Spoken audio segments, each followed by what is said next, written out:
ஆண்டவர் இயேசுவில் அன்புக்குரிய சகோதர சகோதரிகளே, உள்ளத்தை புனிதப்படுத்தி இதயத்தை இறைவனோடு ஒன்றிணைக்க செய்யக்கூடிய இந்த ஆன்மீக அனுபவத்திலே ஒரு சிறிய பகுதியாக இந்த குணமளிக்கும் திருப்பலி நமக்காக கடவுள் ஏற்பாடு செய்திருக்கின்றார். இந்த திருப்பலினுடைய மகத்துவம் எது என்பதை நாம் புரிந்து கொள்வதற்காக ஆண்டவரின் வாக்கு நமக்கு அருளப்பட்டிருக்கிறது. மனிதனுடைய கண்கள் பார்க்கிறது, மனிதனுடைய செவி கேட்கிறது, மனிதனுடைய கைகால்கள் அசைவுறுவதனால் அது செயல்படுகிறது என்பதனுடைய அடையாளங்கள் இருக்கிறது. சுவைக்கும் உறுப்பு எது? சுவை அறியும் உறுப்பு நாக்கு.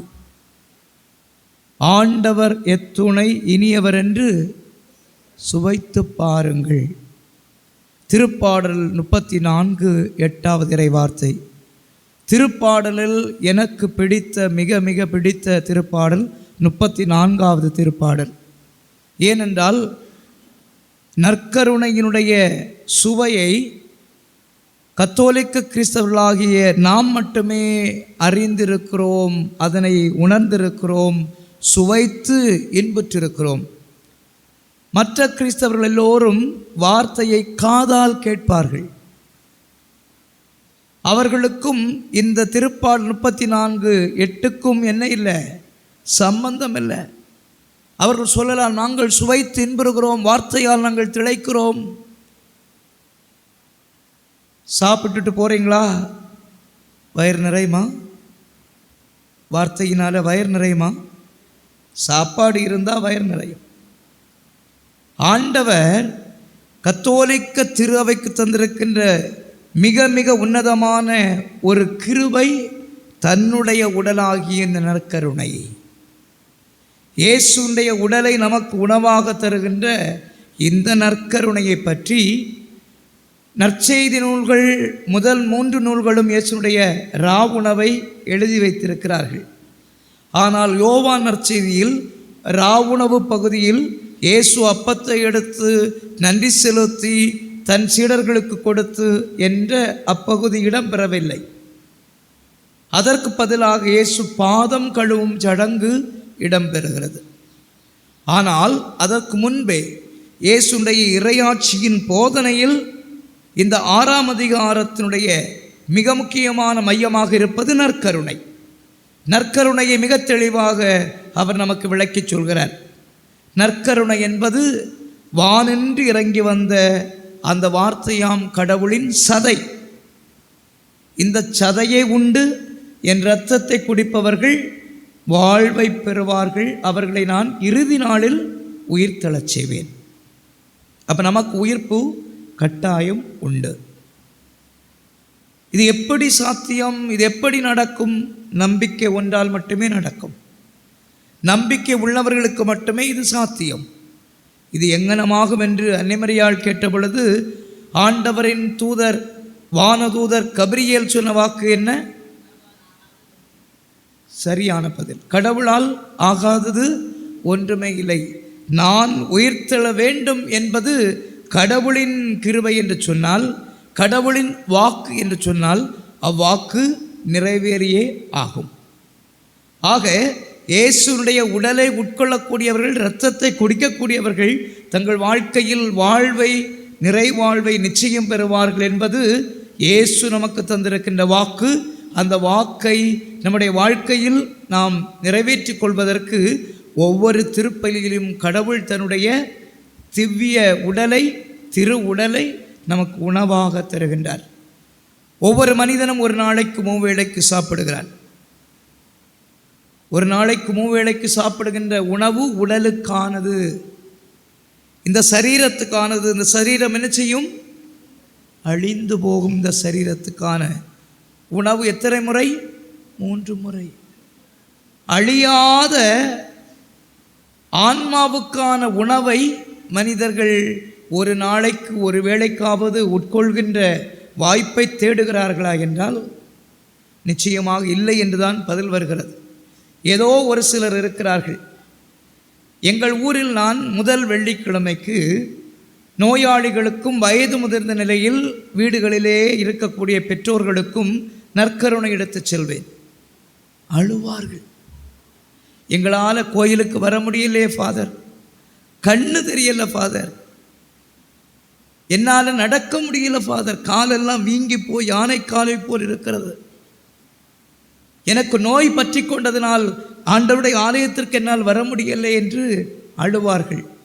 ஆனால் எண்ணி பார்ப்போம், சுகத்தோடும் பலத்தோடும் இருக்கின்ற மனிதர்கள் எத்தனை பேர் இந்த வாஞ்சையோடு இருக்கிறார்கள், எத்தனை பேர் இந்த தாகத்தோடு இருக்கிறார்கள்.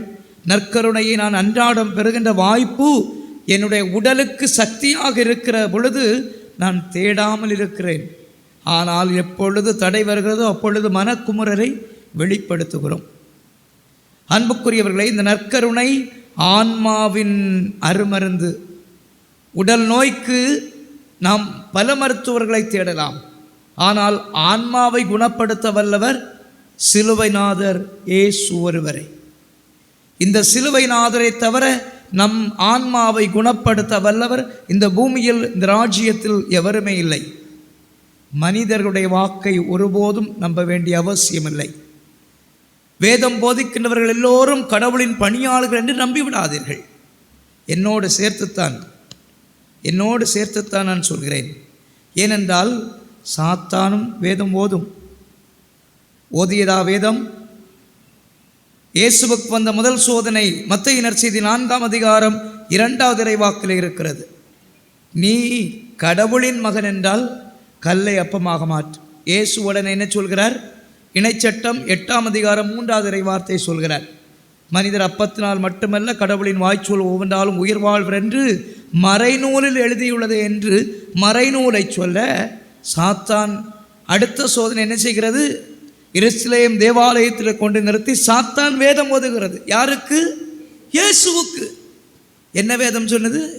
நீர் எருசலேம் தேவாலயத்திலிருந்து கீழே குதியும், உம் கால்கள் கல் மீது மோதாதபடி தம் தூதர்களை கொண்ட கடவுள் தாங்கிக் கொள்வார். பார்த்தீங்களா? வேதம் ஓதுபவரெல்லாம் கடவுளின் பணியாளர்கள் என்று ஒருபோதும் நம்பிவிடாதீர்கள். கடவுளின் வேதத்தை நம்புங்கள். வேதம் போதிப்பவர்களை தயவு செய்து நம்ப வேண்டிய அவசியம் அல்ல, மனிதர்களை நம்ப வேண்டிய அவசியம் அல்ல.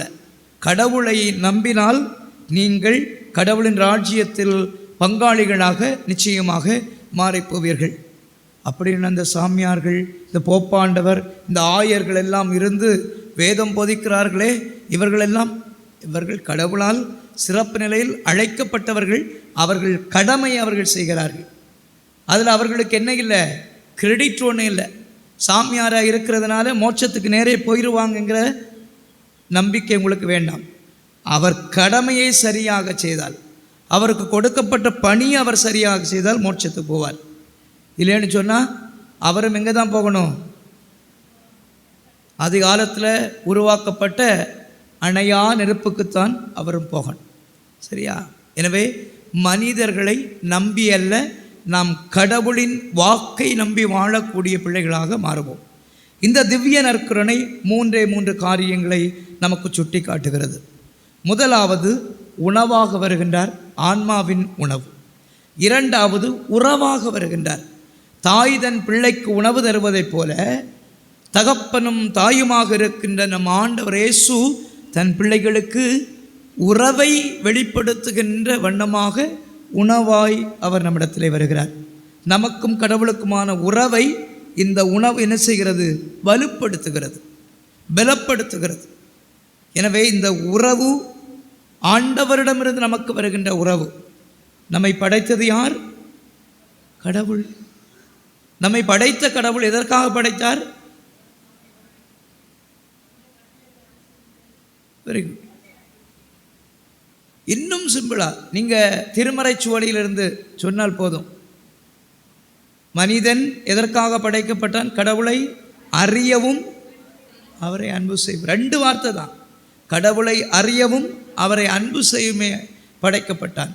அப்போ கடவுளை அறிகின்ற பொழுது உருவாகின்ற ஒரு அனுபவம், இறை அனுபவம், இயேசு அனுபவம், ஆவிக்குரிய அனுபவம். இது நம்மை கடவுளோடு உறவு கொள்ளச் செய்கிறது. இந்த உறவை துவங்குவது யார் என்றால் கடவுள். ஏனென்றால் நானாக விரும்பி இந்த பூமியில் என்ன செய்யலை, பிறக்கவே இல்லை. என்னுடைய பிறப்பு தாயின் கருவில் உருவாகும் முன்பே நான் உன்னை அறிந்திருந்தேன், தெரிந்திருந்தேன் என்று எரேமியா இறைவாக்கு நூல் 1ஆம் அதிகாரம் 6வது இறைவார்த்தை சொல்வதைப் போல கடவுள் நம்மை நம் தாயின் கருப்பைக்கு உருவாவதற்கு முன்பே நம்மை தெரிந்து கொண்டார். அதுதான் கடவுளின் உறவு. இறுதியாக கடவுள் பிரசன்னமாகிறார். கடவுளுடைய பிரசன்னம் நம்முடைய மத்தியில் என்ன செய்கிறது, உருவாக்கப்பட்டிருக்கிறது. இஸ்ராயல் மக்களோடு கடவுளின் பிரசன்னம் எதன் வழியாக வெளிப்பட்டது? மேகத்தூண், நெருப்பு வெளிச்சம். அதன் பிறகு கடவுளின் பிரசன்னம் திருப்பேழை, கடவுளின் பேழை. எப்பொழுதெல்லாம் கடவுளின் பேழை அவர்களோடு இருந்ததோ அப்பொழுதெல்லாம் அவர்கள் கடவுளுடைய பிரசன்னத்தை உணர்ந்து கொண்டார்கள். வெற்றியும் அவர்கள் பல பெற்றார்கள். கடவுளின் அந்த பேழையில் இருந்தது என்ன? ஆரோனின் துளிர்த்த கோல், மன்னா, 10 கட்டளை. அவர் உடைத்து எறிந்தாரே, அந்த உடைக்கப்பட்ட 10 கட்டளை, கடவுள் எழுதி கொடுத்த 10 கட்டளைகள் தான் அந்த திருப்பேழைக்குள்ளால் இருந்தது. 3 பொருட்களும் திருப்பேழைக்குள்ளால் இருந்தது. இவைகளெல்லாம் நிலையானதா, நித்தியமானதா? இல்லை, இவைகளெல்லாம் பொருட்கள். இவைகளையே கடவுளின் பிரசன்னத்திற்கான அடையாளமாக அந்த இஸ்ராயல் மக்கள் குதூகலத்தோடு கொண்டாடினார்கள். எந்த அளவு கொண்டாட்டம்! ஆண்டவரின் திருப்பேழை எடுத்து செல்கின்ற பொழுது தலைவர் தாவீது என்ன செய்தார்? நடனமாடினார். அவருக்கு துணி அவிழ்ந்து போவதை கூட அவரால் என்ன செய்யல, அறியாத நிலையில் அவர் ஆடி பாடினார். அந்த அளவுக்கு அந்த திருப்பேழை கடவுளின் பிரசன்னத்தை அவர்களுக்கு வெளிக்காட்டியது என்று சொன்னால், நம்முடைய தேவாலயங்களில் இருக்கிறதே பேழை, நற்கருணை பேழை.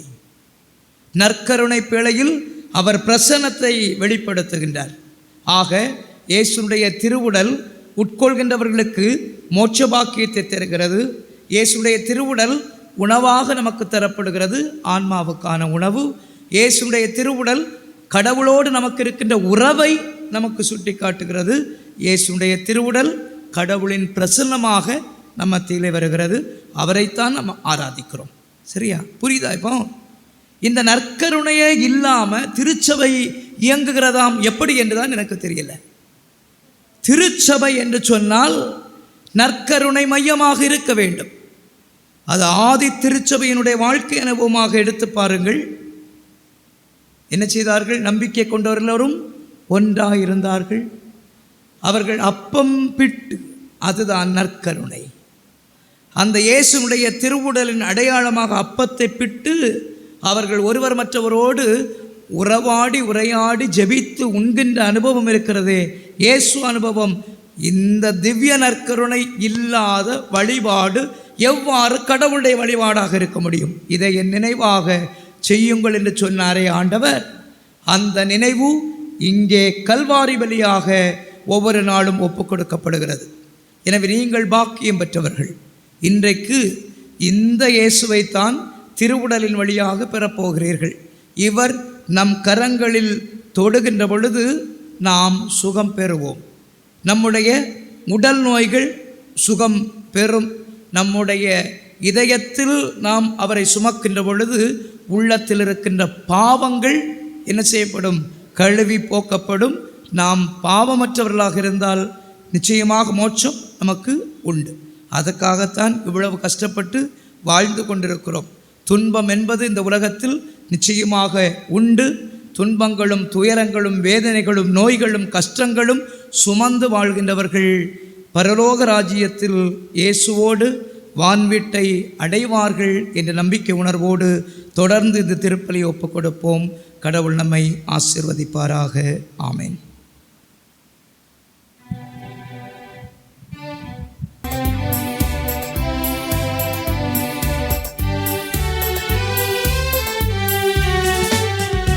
விண்ணையும் மண்ணையும் படைத்தவராம் கடவுள் ஒருவர் இருக்கின்றார்.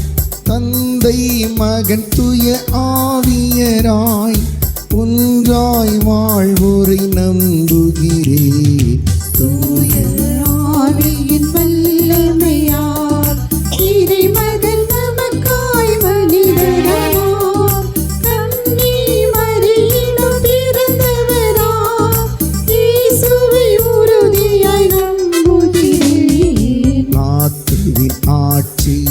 பாடுபட்டார், சிலுவையில் இறந்து அடக்கப்பட்டார், மூன்றாம் நாளில் உயிர்த்தெழுந்தார், இறப்பின் மீது வெற்றி கொண்டார். வாழும் தந்தையிடம் அரியணை கொண்டு இருக்கின்றார், உலகம் ஒளியும் காலத்திலே நடுவராய் திரும்பவும் வந்திடுவார். தூய ஆவியாரை நம்புகிறேன், பாரினில் அவர் துணை வேண்டுகிறேன், பாவ மன்னிப்பில் தூய்மை பெற்று பரிகார வாழ்வில் நிலைத்திடுவேன். அவை உரைப்பதை நம்புகிறேன், புனிதர்கள் உறவை நம்புகிறேன், உடலின் உயிர்ப்பை நினைவாழ்வை உறுதியுடனே நம்புகிறேன்.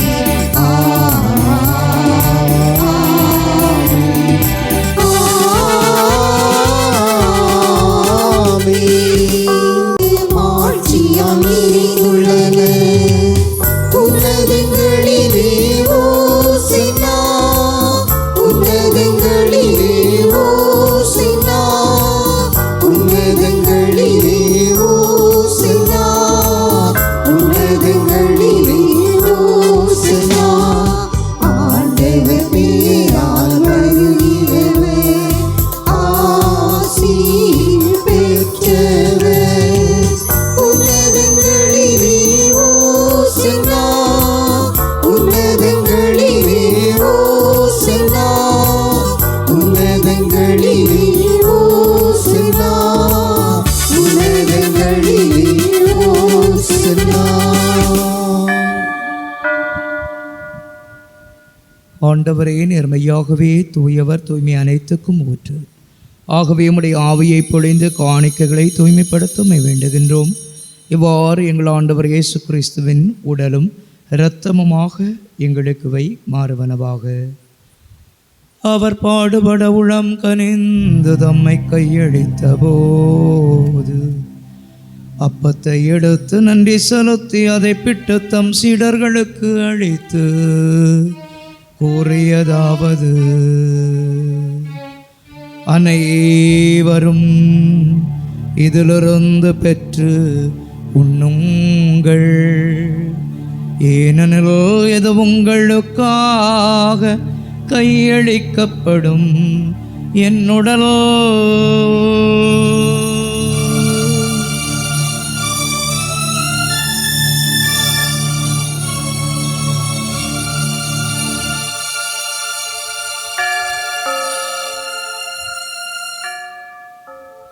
அவ்வண்ணமே இரவு விருந்தை அருந்தியவன் கிண்ணத்தையும் எடுத்து மீண்டும் உமக்கு நன்றி கூறி தம் சீடர்களுக்கு அழைத்து இயேசு கூறியதாவது: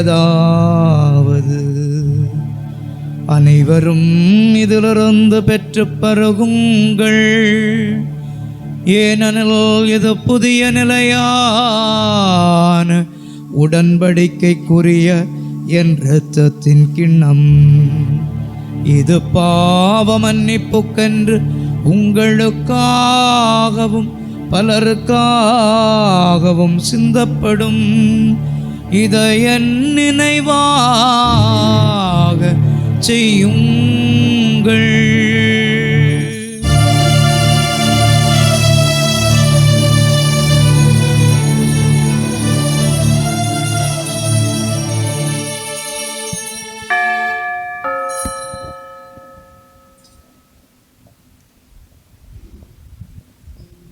நம்பிக்கையின் மறைபொருள். ஆண்டவரே, வருமளவும் உமது இறப்பினை அறிக்கையிடுகின்றோம், உமது உயிர்ப்பினையும் எடுத்துரைக்கின்றோம். ஆகவே ஆண்டவரே, நாங்கள் கிறிஸ்துவின் இறப்பினை உயிர்ப்பினை நினைவு கூர்ந்து வாழ்வதற்கு அப்பத்தை மீட்பளிக்கும் கிண்ணத்தை ஒப்புக் கொடுக்கின்றோம். ஓம் திருமண நமக்கு ஊழியம் புரிய தகுந்தவர்களை நீங்கள் ஏற்றுக்கொண்டே எனவே நமக்கு நன்றி செலுத்துகின்றோம். மேலும் கிறிஸ்துவின் உடலிலும் இரத்தத்திலும் பங்கு கொள்ளும் எங்களை தூய ஆவியார் ஒன்று சேர்க்க வேண்டுமென உம்மை தாழ்மையுடன் மன்றாடுகின்றோம். ஆண்டவரே, உலகெங்கும் பரவியிருக்கும் அது திரு அவையை நினைவு கூர்ந்தருளும். எங்கள் திருத்தந்தை பிரான்சிஸ், எங்கள் ஆயர் நசரேன், எல்லா திருநிலையினராகியவரோடும் உமது திரு அவை அன்பில் நிறைவு பெறச் செய்திருளும். தந்தையே, உயிர்த்தெழும் எதிர்நோக்குடன் துயில்களும் எங்கள் சகோதரர் சகோதரிகளையும் இறந்தோர் அனைவரையும் இரக்கத்துடன் நினைவோர்ந்து உமது திருமுக ஒளியினுள் ஏற்றருளும். எங்கள் அனைவர் மீதும் இரக்கமாயிரும். கடவுளின் கன்னித்தாயான புனித மரியா, அவருடைய கணவரான புனித யோசேப்பு, புனித திருத்தூதர்கள், இவ்வுலகிலுமக்கு உகந்தவர் ஆயிருந்தோர் ஆகிய புனிதர் அனைவரோடும் நாங்கள் நிலைவாழ்வில் பங்கு கொள்ளும் தகுதி பெற்றும் திருமகன் இயேசு கிறிஸ்து வழியாக உமை புகழ்ந்தேத்தும் வரமருள உமை மன்றாடுகின்றோம். இவர் வழியாக இவரோடு இவரல் எல்லாம் வல்ல இறைவனாகிய தந்தையே, தூய ஆவியாரின் ஒன்றிப்பில் எல்லா புகழும் ஆட்சியும் என்றென்றும் உமக்கு உரியதே. ஆமென். ஆமென். ஆமென். மீட்பரின் கட்டளையால் கற்பிக்கப்பட்டு இறைவடைப்பினையால் பயிற்சி பெற்று நாம் இணைந்து மன்றாடுவோம். விண்ணுலகில் இருக்கிற எங்கள் தந்தை, உமது பெயர் தூயதென போற்ற பெறுக. உமது ஆட்சி வருக. உமது திருவுளம் விண்ணுலகில் நிறைவேறுவது போல மண்ணுலகிலும் நிறைவேறுக. எங்கள் அன்றாட உணவை இன்று எங்களுக்கு தாரும்.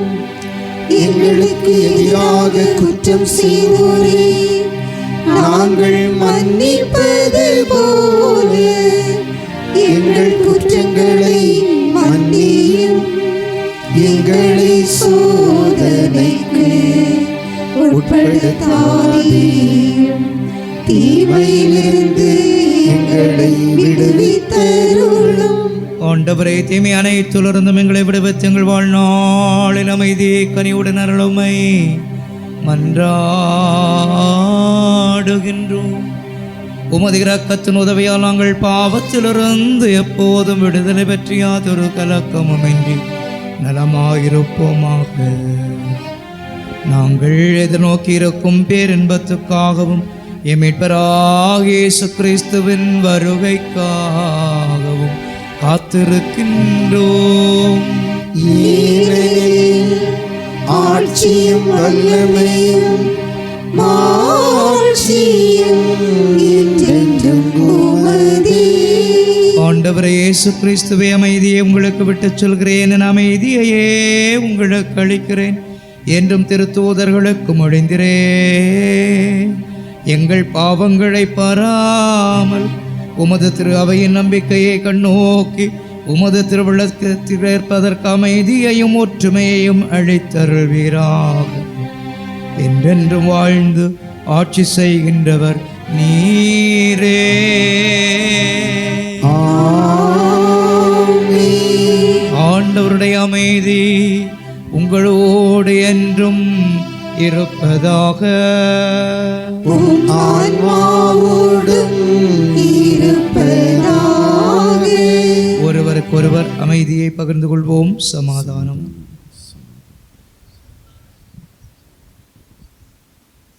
உலகின் பாவங்களை போக்கும் இறைவனின் செம்மறியே, எங்கள் மேல் இரக்கமாயிரும்.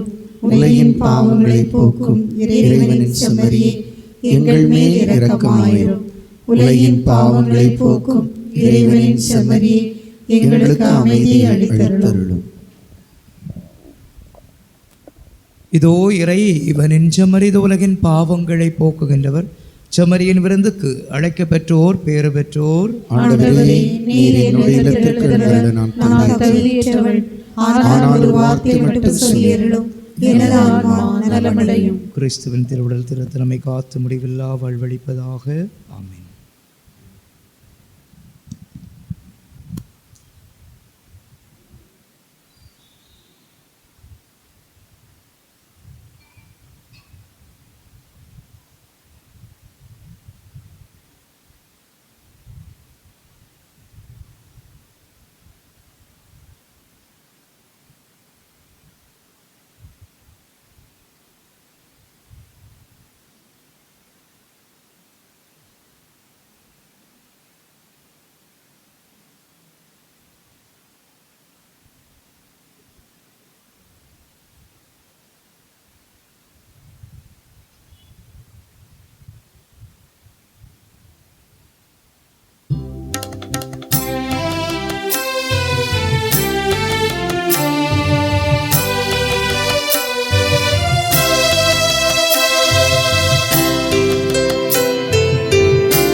வானின்று இறங்கி வந்து உயிருள்ள உணவு இதை யாராவது உண்டால் அவன் என்றுமே வாழ்வான், அவன் என்றுமே வாழ்வான்.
நன்றி கூறி மன்றாடுவோமாக. ஆண்டவரே, இந்த அருளடையாளங்களால் கிறிஸ்துவுடன் ஒன்றிணைந்து நாங்கள் உமது கனிவை பணிவுடன் வேண்டுகின்றோம். அதனால் நாங்கள் இவ்வுலகில் கிறிஸ்துவின் சாயலுக்கு ஒத்திருந்து விண்ணகத்தில் அவருடன் தோழமை கொள்ள தகுதி பெறுவோமாக. எங்கள் ஆண்டவராகிய கிறிஸ்து வழியாக உம்மை மன்றாடுகின்றோம்.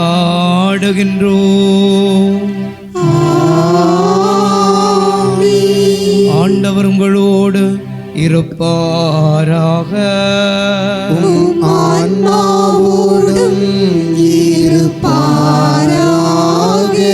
எல்லாம் வல்ல அன்பு இறைவன் தந்தை, மகன், தூயாவியார் உங்களுக்கு ஆசி வழங்குவாராக.